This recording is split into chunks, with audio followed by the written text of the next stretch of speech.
I'm Jade Lewis, as Paul said. And for those of you who don't know the Sustainable Energy Association, we're a membership organisation. We're made up of manufacturers like Herschel, installers, energy suppliers, housing providers, and many other organisations, all with expertise on energy and buildings. And in a world of finite resources, we exist to make sure that we create living and working spaces fit for future generations. Now, our work seeks to align the interests of businesses, of politicians, consumers to try and make this a reality, supporting improvements in public health, increasing national employment, and generating sustainable economic growth.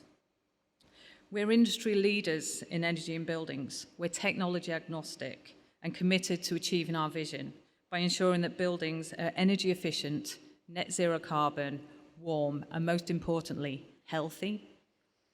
Now, there's no doubt that energy is really top of the UK's agenda at the moment, especially considering the political climate around the cost of energy and the cost of living crisis, the UK's attempt to reduce the devastating impacts of climate change and transition us towards net zero, and much more.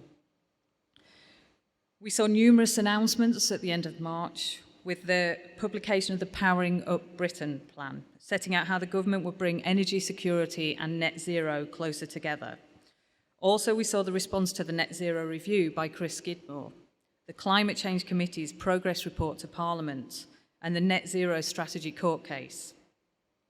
The government's also created 4 new departments to accelerate the transition to net zero and create secure energy supplies, supporting their priorities for bringing down inflation, cutting energy bills, and working towards net zero. An energy efficiency task force has been set up to help cut building energy consumption by 15% by 2030 and help to deliver £6 billion of additional government funding for energy efficiency improvements from 2025.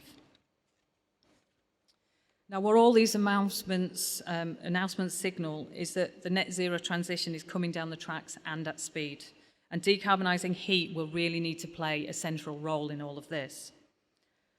The long-awaited government heat and building strategy finally materialised in October 21 and set the strategic direction for the decarbonisation of buildings in England as we transition towards net zero. Now, ultimately, net zero will mean completely moving away from burning fossil fuels for our heating. So the strategy places a significant focus on plans to drive down the cost of clean heat and to incentivise consumers to install low-carbon heating systems. The government's target for all new heating systems by 2035 to either be using low-carbon technologies like heat pumps or low-carbon-ready technologies such as hydrogen-ready boilers. Now, at the SEA, we recognise there is no single solution to decarbonising the UK's buildings. We advocate a technology-agnostic approach to decarbonising heat.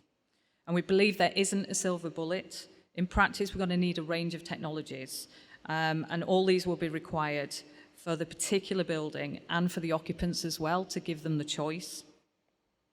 Our latest thought leadership paper, A Technology-Agnostic Approach to Heat and Buildings Policy, rolls off the tongue, sets out the many benefits to government of taking a more neutral approach.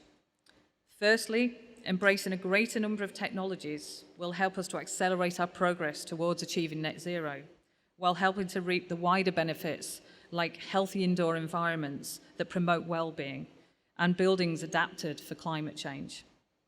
It will also put more emphasis on the installation of smart and flexible technologies that unlock grids and reduce the cost associated with operating buildings.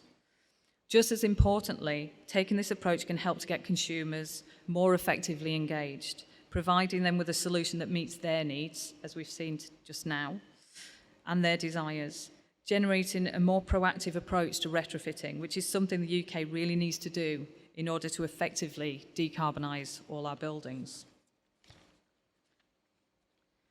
A technology-agnostic approach has the benefit of stimulating a greater number of supply chains, which will drive and accelerate the deployment of technologies and skills at a local level, stimulating investment in manufacturing, supply chains, and innovation.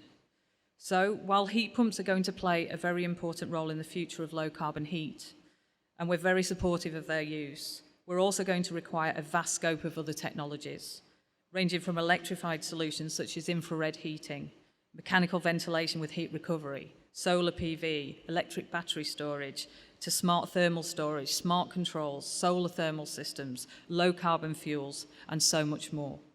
I'm therefore delighted to be here today to see Herschel open their new production facility, which will allow them to increase their capacity in the UK market and overseas, helping progress the delivery of low carbon heating and bringing us just a little bit closer to delivering that ever so important net zero target. Thank you.